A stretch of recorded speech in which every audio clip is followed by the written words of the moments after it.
Los secretos del Tercer Reich.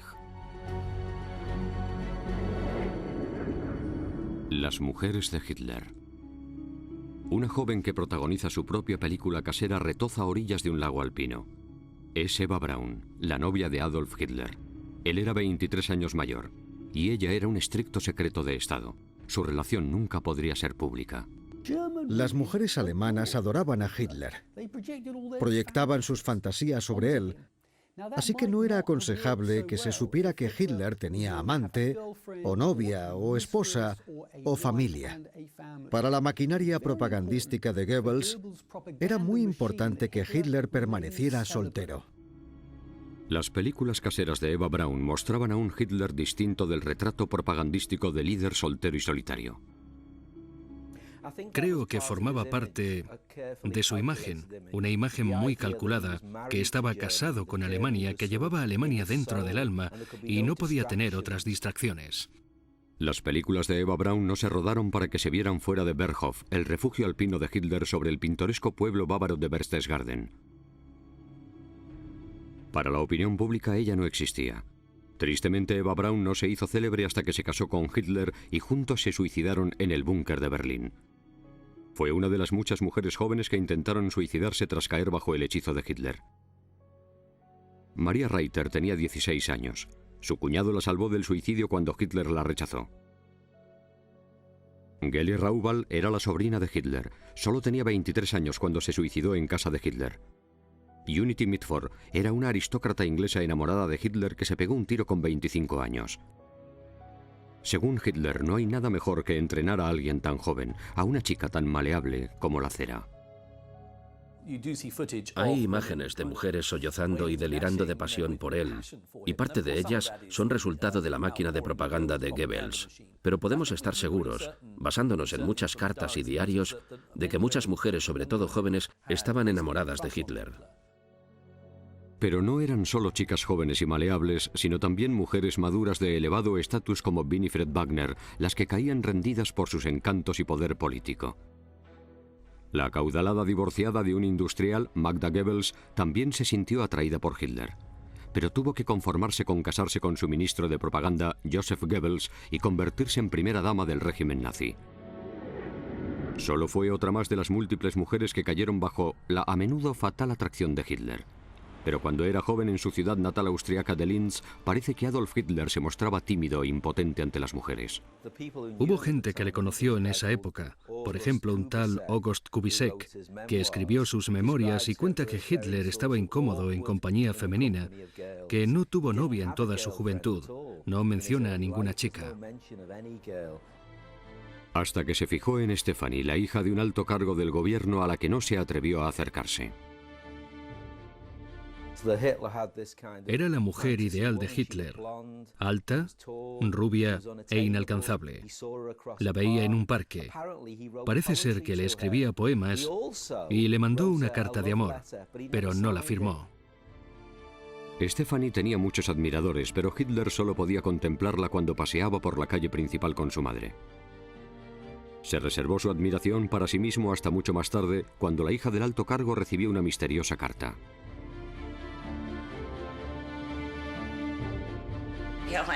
Recibí una carta anónima en la que me decía que se iba a la Academia de Bellas Artes de Viena, pero que cuando volviera a Linz se casaría conmigo.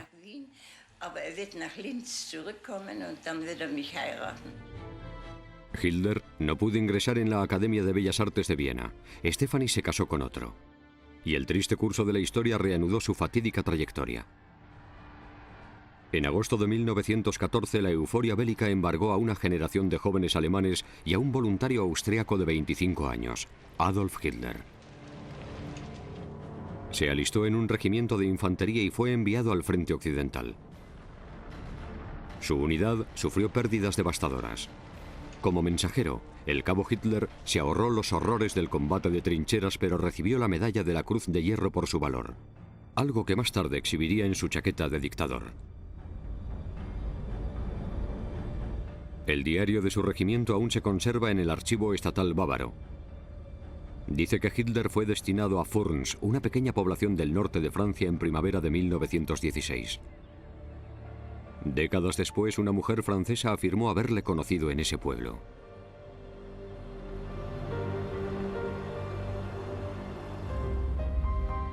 Un coleccionista belga posee un presunto retrato de Charlotte Lobjoie. El retrato muestra a una granjera de generoso escote agarrando una horca.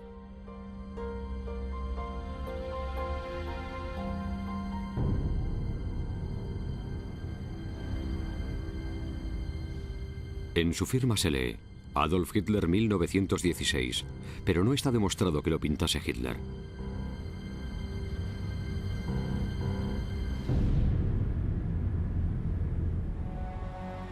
Charlotte quedó embarazada en junio de 1917 en el pueblo de Montigny. Según el diario del regimiento de Hitler, él también estuvo en Montigny en esa época.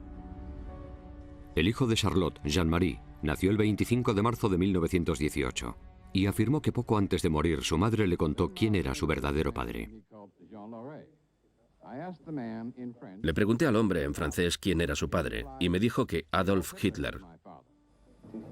Señor Loré, ¿quién es su padre? Mi padre es Adolf Hitler. Pero no había pruebas que demostrasen su extraordinaria afirmación. Jean-Marie intentó encontrar pruebas desesperadamente, contrató expertos para comparar ojos, caligrafía y grupos sanguíneos, pero los resultados no fueron concluyentes. Murió en 1985, incapaz de demostrar lo que creía firmemente, que era el hijo de Adolf Hitler. Quizás la prueba que más perjuicios causó contra sus afirmaciones procediera de los antiguos camaradas de Hitler que declararon que al cabo austríaco no le interesaba el sexo con chicas extranjeras. Todos sus camaradas dicen que era un tío soso y aburrido. Solo tenía 26 años, pero le llamaban tío Dolph. Tenía un perrito de mascota, y cuando le decían que se iban al burdel, él les decía que no se mancillasen la sangre. Estaba en contra de esa idea. Sin una muestra de ADN definitiva de la tumba de Jean-Marie, el misterio sobre el presunto hijo de Hitler sigue sin resolver. Tras servir en la Primera Guerra Mundial, Hitler volvió a emerger para librar otra batalla. Prometió restaurar el orgullo y la prosperidad tras el caos económico y los disturbios sociales que se produjeron tras la humillante derrota de Alemania.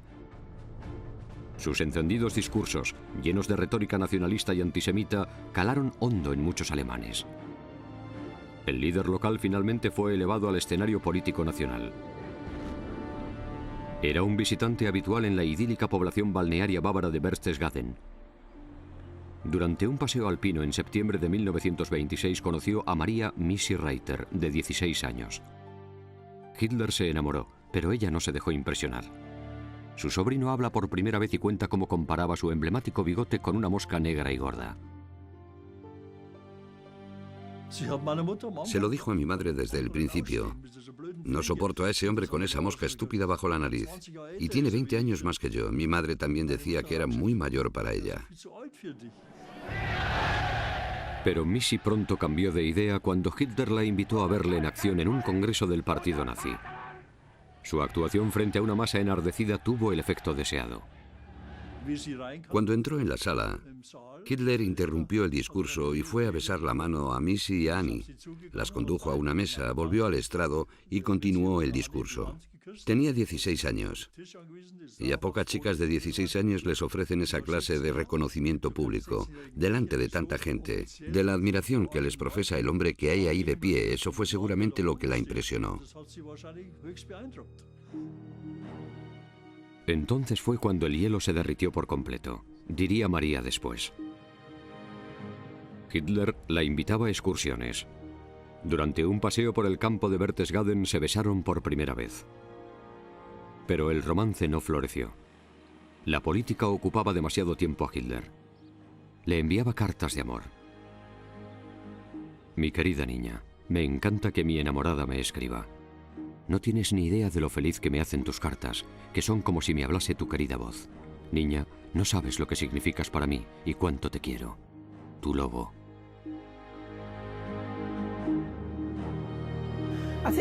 Creo que en esa época Los hombres mayores salían con chicas mucho más jóvenes. El padre de Hitler se había casado con una mujer mucho más joven. El padre tenía 47 años y la madre 24, así que no era inusual en la familia Hitler salir con chicas más jóvenes. María tenía 16 años y Eva Braun 17 cuando Hitler la conoció, así que parece que le gustaban las chicas muy jóvenes y aniñadas. A pesar de su debilidad por las mujeres aniñadas, la ajetreada campaña política de Hitler por toda Alemania significaba que cada vez tenía menos tiempo para dedicárselo a sus queridas niñas como Maria Reiter. Y tras esperar meses para ver a su amado lobo, Missy se desesperó, se trastornó y quiso suicidarse. Missy intentó matarse. Gracias a Dios la encontraron en el último momento. En una entrevista de 1959 afirmó que Hitler se apartó de ella para evitar un escándalo. Dijo que el partido nazi había recibido una carta anónima que amenazaba con denunciar a Hitler a la policía por seducir a una menor.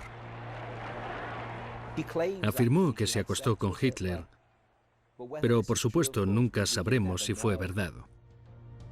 Si Maria Reiter efectivamente se acostó con Hitler, tuvo que pagar un alto precio. Mi madre se horrorizó cuando descubrió que Missy, que siempre había querido tener hijos, se había esterilizado por instrucciones de Hitler, porque Hitler no quería tener descendientes. Ella quería estar con Hitler a toda costa, y lo hizo para no poder tener hijos. Esperaba que Hitler se casara con ella después de eso. Pero Hitler descartaba el matrimonio. «Mi novia es Alemania», declaró. En 1925 ya había realizado unas declaraciones drásticas en el periódico del partido nazi. Decía: «Estoy tan casado con la política que no puedo considerar comprometerme con nada más».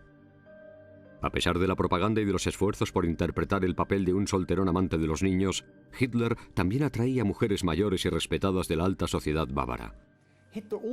Hitler también despertaba mucho interés entre las grandes señoras del Tercer Reich. Hitler atraía a las mujeres porque era carismático, porque parecía llevar en el corazón los intereses del pueblo alemán. Y esas mujeres eran nacionalistas acérrimas. Winifred Wagner era una nacionalista alemana nacida en Gran Bretaña. Estaba casada con el hijo de Richard Wagner, Siegfried. Cuando falleció, Hitler le propuso matrimonio, un movimiento calculado que le aportaría prestigio y tal vez la satisfacción de una obsesión personal. Adoraba la música de Wagner. Todo el mundo lo sabe. Cuando vivía en Viena, iba a la ópera casi todas las noches. Se gastó toda su herencia yendo a la ópera. Así que cuando se introdujo en el círculo de Winifred Wagner, debía profesarle mucha admiración. Y se le ocurrió que sería una gran idea para Alemania mezclar Wagner con Hitler. Le pidió 2 veces que se casara con él, en 1930 y en 1933. Y ambas veces ella le dijo que solo lo haría si ocupaba un cargo oficial. Una vez que Hitler alcanzó el cargo oficial de canciller, ya no necesitaba casarse por prestigio. En la única entrevista ante las cámaras a la que accedió, Winifred Wagner describió el encanto de Hitler. He de admitir que enseguida me causó una profunda y potente impresión. Tenía unos ojos especialmente atractivos, muy azules, grandes y expresivos. Pero no eran solo sus grandes y expresivos ojos azules lo que atraía a sus admiradoras como Winifred Wagner. Como en el caso de Winifred Wagner, odiaban a los judíos y compartían el antisemitismo de Hitler, su nacionalismo alemán, su antibolchevismo. Les atraían sus ideas. No era solo una cuestión de carisma o atractivo sexual. Eran mujeres inteligentes, activas políticamente, que se movían en el mundo de la élite nazi. La élite nazi hacía peregrinajes simbólicos a la tumba de Wagner y al Palacio de Festivales, junto a su casa tradicional bávara de Bayreuth, un lugar que llegó a representar los ideales nazis de una cultura superior y una raza alemana dominante. También patrocinó a Hitler Elsa Bruckmann, una aristócrata de Múnich casada con un editor, y le presentó a influyentes banqueros y empresarios. Ella y otras señoras respetables no solo le daban dinero a Hitler, sino que también le aportaban algo más valioso que no se puede comprar con dinero: respetabilidad.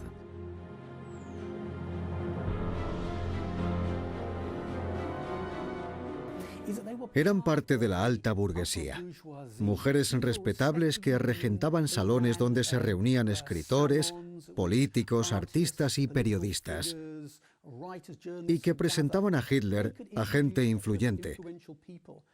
Y al parecer, en sus salones Hitler parecía una figura respetable. Ayudaron a desinfectar y a domesticar a Hitler, aunque por supuesto no cambiaron sus ideas. Pero la mayor benefactora de Hitler fue Helene Beckstein. Le ayudó económicamente, como reconoció en un interrogatorio policial de 1924. Le dio obras de arte de muy alto valor.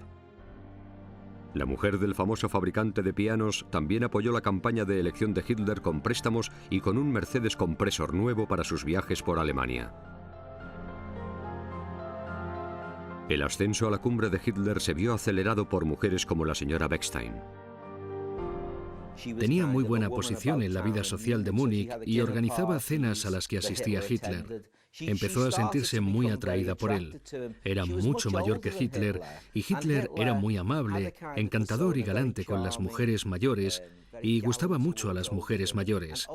Fue así durante toda su carrera. Pero eran relaciones interesadas para ascender socialmente. En privado, Hitler prefería la compañía de mujeres jóvenes, incluida su propia sobrina Geli Raubel, la hija de su hermanastra Angela. Hitler se convirtió en el tutor de Geli. Era muy joven e impresionable. Había perdido a su padre cuando era muy pequeña y consideraba a Hitler, que era su tío, una figura paterna. Cuando cumplió 19 años fue a vivir con él a Múnich. Ocupó una habitación en su espacioso piso. Hitler estaba orgulloso de su simpática sobrina y la llevaba a reuniones con amigos y compañeros nazis. Sus coetáneos describen a Geli como una chica muy dulce que siempre era el centro de atención.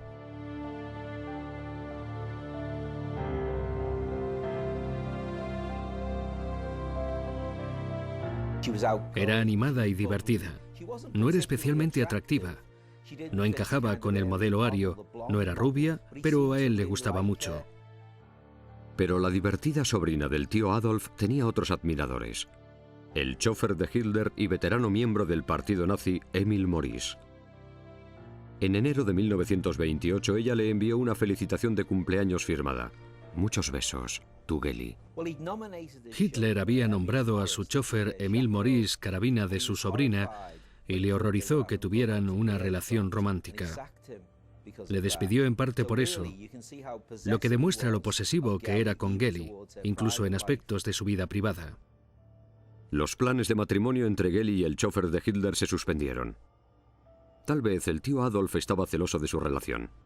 Tal vez era más que un tío para su divertida sobrina. La naturaleza exacta de su relación sigue siendo un misterio.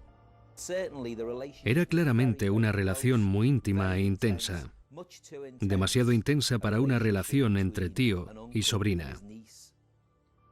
Independientemente de los posibles celos de Hitler, la relación entre Geli y Emil Maurice tenía los días contados. Años después se supo que el veterano del partido nazi, el hombre que se unió a la guardia de las SS desde el principio, tenía un secreto familiar. Hitler encontró un archivo que detallaba la vida de Emil Maurice y su origen familiar. Concluía que el chofer tenía antepasados judíos.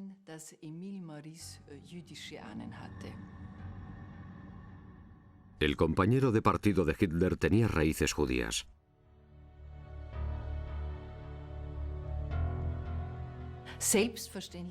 La columna vertebral del partido de Hitler era el antisemitismo y no paraba de dar discursos antisemitas. No podía tolerar que su sobrina se casara con un judío.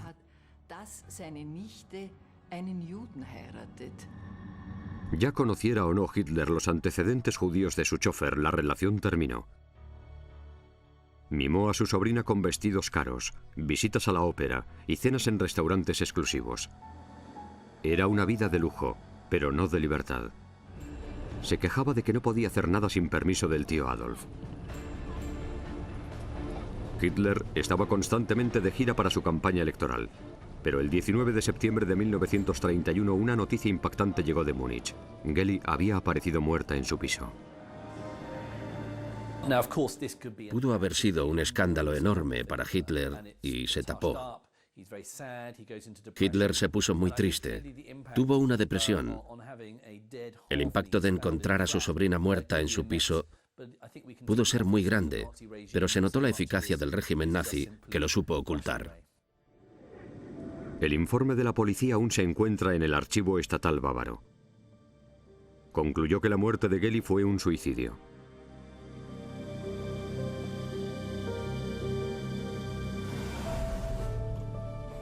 Sacó el revólver de Hitler de un cajón hacia las 3 de la tarde. El informe dice que un miembro del servicio vio a Geli encerrarse en su cuarto.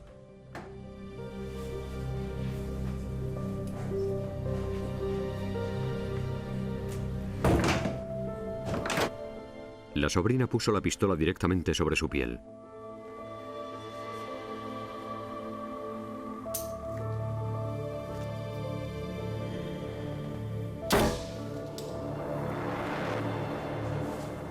La bala no acertó en el corazón, pero dio en el pulmón y la mató. El cuerpo yació 17 horas sin ser descubierto hasta la mañana siguiente, cuando Annie Winter, el ama de llaves, llamó a la puerta de Geli y dio la voz de alarma. Todavía se especula mucho sobre su presunto suicidio. ¿Jugó Hitler algún papel en su muerte? Creo que la presión a la que la sometía, lo posesivo que era con ella, fue un factor clave en su suicidio. Ella ya mencionaba en algunas cartas que la única forma en que podía hacer mella en el tío Adolf era haciendo algo descabellado, y ya había amenazado antes con suicidarse. La madre de Geli y varias personas del círculo de Hitler no creyeron el veredicto de suicidio. ¿Pudo ser un accidente? El informe policial original ha sido examinado a fondo por el investigador de la policía de Múnich, Thomas Althaus.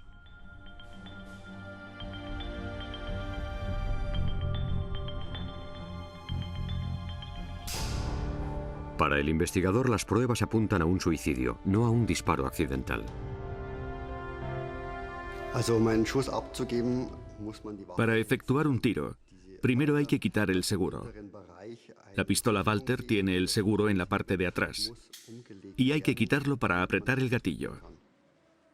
Para mí, el accidente queda descartado basándose en los hechos que presenta el informe. Geli fue enterrada en Viena. Hitler dijo que su muerte le había afectado profundamente. Pero ya tenía otras mujeres en mente. En los meses posteriores a la muerte de su sobrina, conoció a la exmujer de un influyente industrial. Magda Quandt vivía con su hijo en un lujoso piso de Berlín. Además, era la amante de Joseph Goebbels, el jefe de propaganda de Hitler y virulento antisemita, así como Gauleiter o gobernante regional nazi de Berlín. Era bajito y tenía los pies torcidos, pero su poderío y su cercanía con Hitler resultaban atractivos para la rica divorciada. Aunque parece que a ella también le atraía a su jefe. Y cuando Goebbels se la presentó a Hitler, el sentimiento fue mutuo. En agosto de 1931, el jefe de propaganda escribió una nota sobre el afecto del Führer por Magda. Magda es demasiado afectuosa con el jefe. Me hace sufrir. No se porta como una señora. No he pegado ojo. Me temo que no puedo estar seguro de su fidelidad. Creo que Magda Goebbels se sentía atraída por Hitler y que Hitler también se sentía atraído por ella. No cabe duda de que puede que Hitler y Magda fueran pareja en aquella época. La relación entre ellos no se desarrolló más allá de una atracción inicial y una amistad duradera. Ella ya había accedido a casarse con el jefe de propaganda. Goebbels escribió en su diario: El jefe me ha llamado. Se ha invitado él mismo a cenar. ¡Qué bribón! Pero una aventura entre Hitler y su futura esposa no estaba en el menú. En esa época Hitler vio que a Goebbels también le gustaba y les animó a verse e incluso hizo de testigo en su boda, así que no parece que estuviera enamorado de ella. Se casaron en diciembre de 1931. Magda Goebbels se convirtió en la primera dama del Tercer Reich. Presidía las visitas de Estado y adoraba su papel de esposa y madre. Tuvo 6 hijos con su marido, cumpliendo el ideal nazi de madre abnegada y fértil.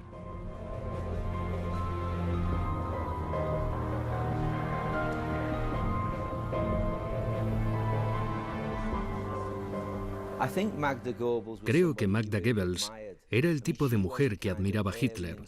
Era una supermadre aria. Tenía 6 hijos. Era una mujer rica, encantadora, y cuando Hitler estaba en Berlín, ella daba cenas con él como anfitrión, y él la consideraba una figura icónica del nazismo. La maquinaria propagandística de Goebbels aseguraba que la imagen todopoderosa de Hitler atrajera legiones de admiradoras femeninas en toda Alemania. Pero la adulación estaba tan bien orquestada que también captó admiradoras al otro lado del Canal de la Mancha. En los años 30 hubo un grupo de aristócratas británicos que coquetearon con Hitler.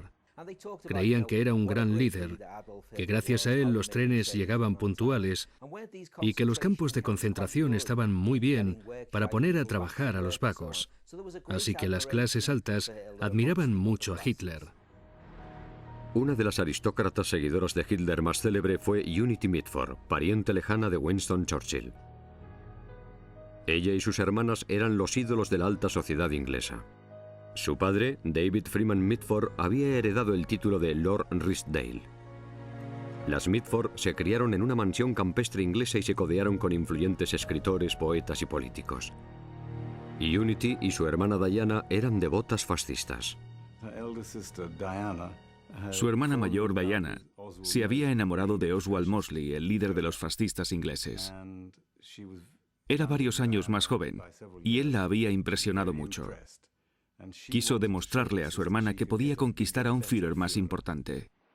Unity Mitford se convirtió en una especie de acosadora y siguió a Hitler por todo Múnich en 1934. Descubrió un pequeño restaurante donde él solía almorzar, la Hostería Bavaria. Iba allí todos los días esperando encontrárselo. El plan funcionó y pronto conoció a su adorado Führer en persona. Un día Hitler mandó al dueño del restaurante a decirle que si quería tomar café en su mesa. Ella se emocionó y desde entonces fueron grandes amigos. Dijo que era un ejemplo perfecto de femineidad aria. Ella también era violentamente antisemita y era amiga de Julius Streicher, editor de un periódico fuertemente antisemita llamado Der Stürmer, que le gustaba mucho. Así que tenía muchas cosas en común con Hitler. Eran todos malvados y odiosos, así que fue una página vergonzosa de la historia británica. Unity Mitford se convirtió en una especie de groupie del partido nazi. La invitaban a los actos oficiales y Hitler le puso personalmente la insignia del partido nazi. Se vieron cientos de veces en los años siguientes. Hitler creía que Unity representaba más de lo que era. Creía que despertaría simpatías y comprensión en los círculos británicos, pero estaba muy equivocado. También creía que tenía un aspecto muy ario y que así debían ser todas las chicas. Grandes, altas, fuertes y rubias. Como una valquiria, que casualmente era su segundo nombre, se convirtió en parte del séquito de Hitler. Su entusiasmo le hizo ganarse el apodo de Mitfahrt, que en alemán significa la acompañante. La Gestapo desconfió al principio de esa inglesa excesivamente entusiasta y los archivos estatales bávaros demuestran que seguían a la extranjera las 24 horas. Al final quedó libre de toda sospecha. Sus declaraciones públicas antisemitas en Alemania sirvieron para demostrar sus credenciales nazis. En un congreso del partido en Nuremberg en 1935, Unity pronunció un apasionado discurso antisemita.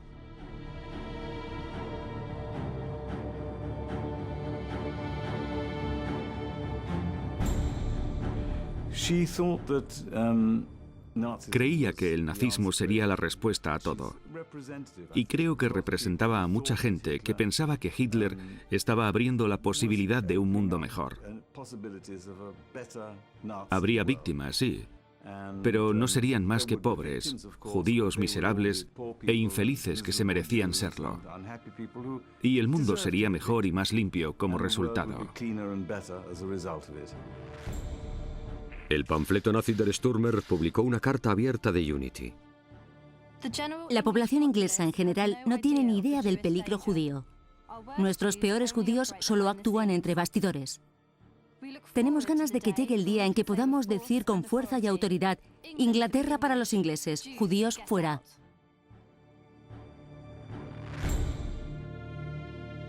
Pronto pasó de las palabras a los crueles hechos. Hitler ofreció a Unity que escogiera alguna de las propiedades requisadas a los judíos forzados a huir de sus casas.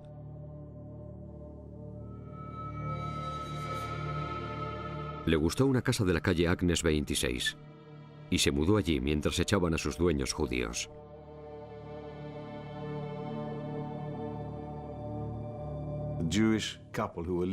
La pareja judía que vivía allí estaba todavía presente cuando entró ella y dijo: «Me quedo con el sofá y las cortinas, pero esto es muy feo. Hay que cambiarlo y modernizarlo todo». Los dueños judíos se quedaron llorando delante de ella porque sabían que era el final para ellos. En verano de 1939, Unity se enteró de que la guerra era inminente. Hitler invadió Polonia el 1 de septiembre. 2 días después, Gran Bretaña declaró la guerra a Alemania.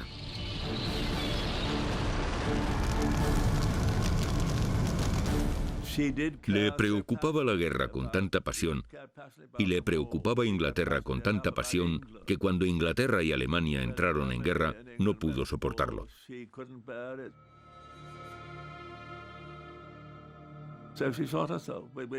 Se pegó un tiro. Parece un final de ópera. Lo podían haber escrito Wagner o Verdi. Pero el resultado no tuvo nada de heroico u operático.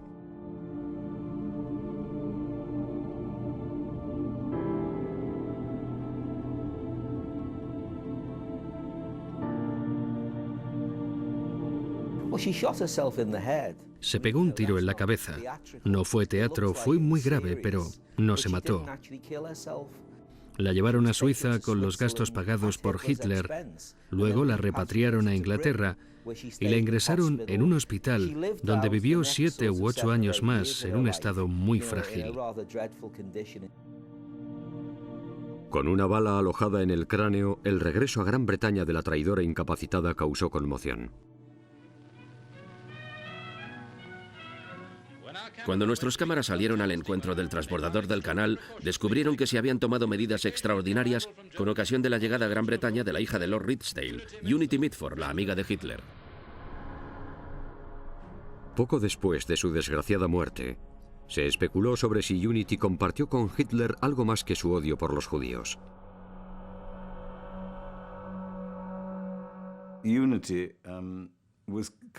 Unity estaba extasiada por la idea y la persona de Hitler. Era una especie de amor, pero no una relación física. Lo más cercano al contacto físico que tuvo fue sentarse a los pies de Hitler mientras él le acariciaba el pelo y le decía «Mein armes Kind», «My liebes Kind» y cosas de ese tipo. No fue una relación sexual en absoluto, por supuesto. Está claro. Fue más bien una especie de fan, como las de las estrellas del pop. Y la estrella del pop La escogió como una de sus chicas. Era una de sus chicas favoritas. Otra de las chicas favoritas de Hitler seguramente se alegró de la desaparición de la seguidora británica a la que llamaba mi querida niña. Eva Braun era ayudante de laboratorio del fotógrafo personal de Hitler, Heinrich Hoffmann. Entablaron una relación secreta y meses después de la muerte de Geli Raubal en invierno de 1931, Eva se convirtió en la novia de Hitler. Ella tenía 20 años y él 43.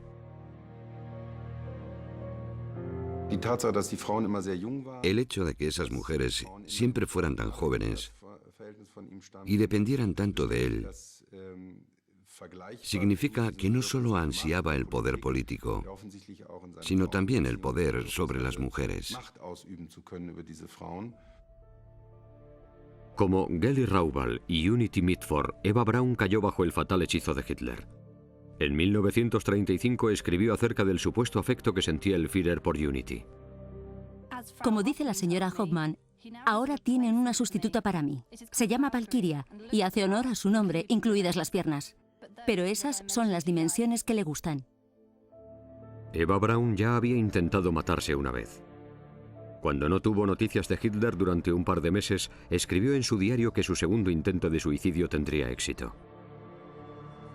Tomó 35 pastillas para dormir, pero sobrevivió y al hacerlo fortaleció su posición junto al Führer.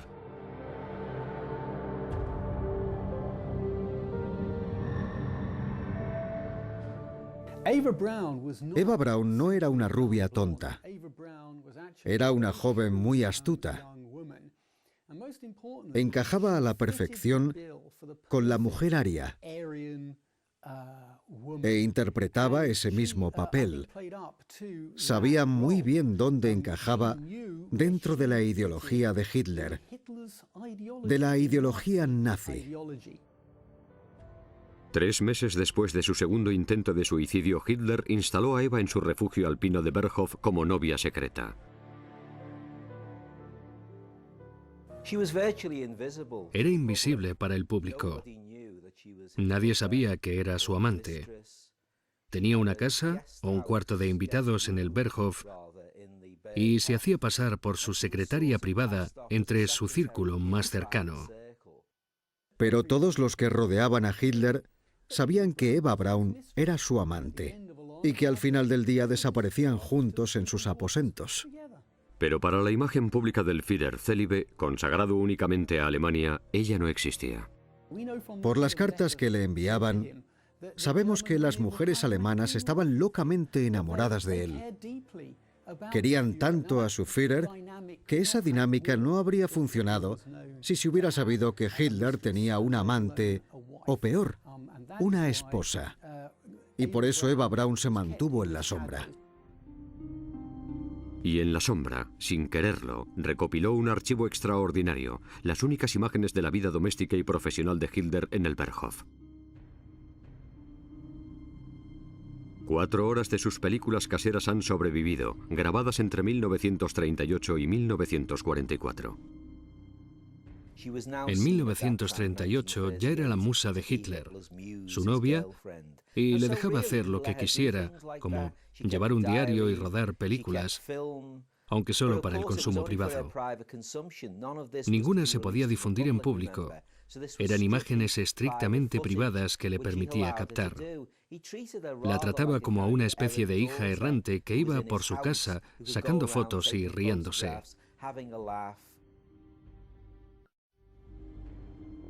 En agosto de 1939, Eva Braun captó inocentemente un momento clave de la historia mundial.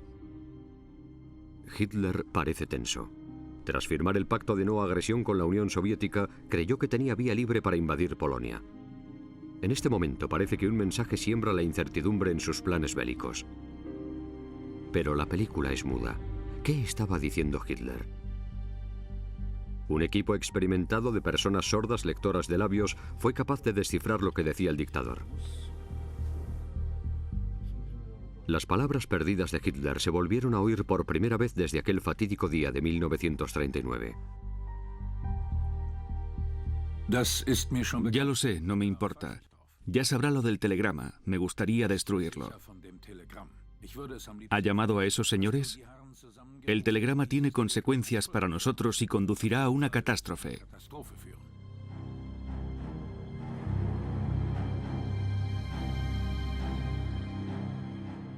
¿Qué quiere usted? La nueva traducción sugiere que Hitler reaccionó ante un telegrama del gobierno británico, tal vez del primer ministro Neville Chamberlain, que reiteraba su apoyo a Polonia. Significaba que Hitler no podría invadirla sin problemas. Esa podría ser la catástrofe a la que se refería el dictador nazi. Creyó que Chamberlain nunca cumpliría su promesa de apoyar a Polonia, y cuando se enteró de que sí iba a cumplirla, se quedó estupefacto porque significaba la guerra.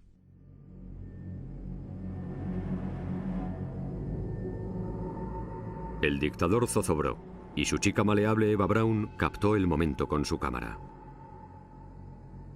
Eva Braun grabó esa escena. Un momento muy tenso. Llegó la primera noticia de la reacción del mundo y no era la que Hitler y sus ayudantes habían planeado. Presenció el principio y el fin de la guerra, cuando el sueño del Reich milenario de Hitler acabó en un búnker de Berlín, lejos de las vistas alpinas que rodearon sus años dorados en el Berghof. Eva Braun no era una joven alocada. Jugó un papel muy específico. Interpretó el papel de amante secreta. Pero cuando la guerra continuó, cada vez vio menos al Führer, que pasaba más tiempo lejos del Berghof, intentando ganar una batalla perdida en ambos frentes. Hitler le había prometido un futuro mejor, la victoria y un palacio en Linz, donde vivirían felices para siempre. Al final se casaron, pero allí acabó el cuento de hadas. Su matrimonio solo duró un día. Se suicidaron cuando el Ejército Rojo avanzaba hacia su búnker de Berlín.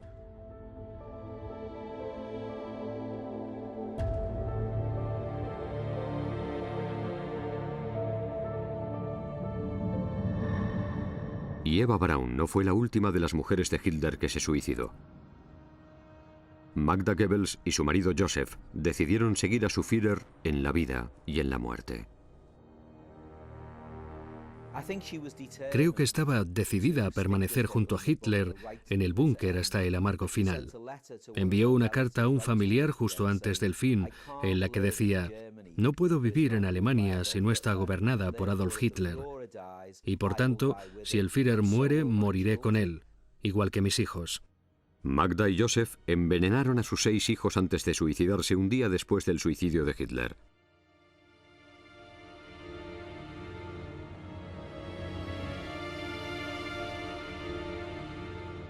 Unity Mitford murió en 1948 de meningitis como consecuencia de haberse pegado un tiro en la cabeza. María Missy Reiter, salvada por un familiar cuando intentó ahorcarse en 1927 tras ser rechazada por Hitler, vendió su historia a la revista Stern en 1957. Quería que Hitler siguiera siendo adorado. Era una nazi totalmente devota. Y no cambió ni un ápice hasta el día de su muerte. Winifred Wagner, viuda del hijo del compositor, siguió siendo una fanática nazi hasta mucho después del final de la guerra, cuando ya habían salido a la luz todas las atrocidades nazis.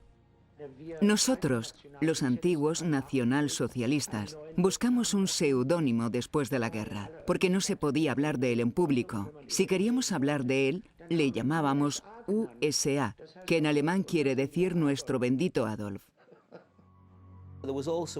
Entre los alemanes nazis había una frase que decía mucha gente: «Si el Führer muere, lo hubiera sabido». Se refería a que él no sabía todas las barbaridades que pasaban, y todavía hay gente que niega el Holocausto y que mantiene vivo ese mito. Las mujeres de Hitler, ilusas o nazis convencidas, adoraron a su Führer en vano. Como su gran imperio alemán, su amor estaba abocado al fracaso.